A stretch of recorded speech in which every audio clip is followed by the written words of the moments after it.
On PC and mobiles, I will show you in a few moments how to join Rune's SLAYER Discord server. It's the same method on both PC and mobiles.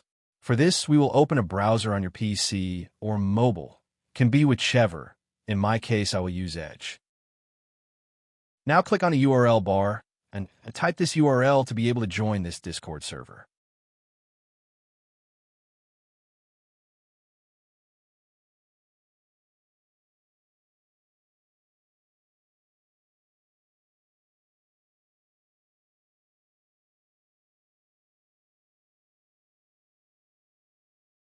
Doing this will automatically start your Discord application if you have it installed. Then click Join, and you will have access to the Discord server.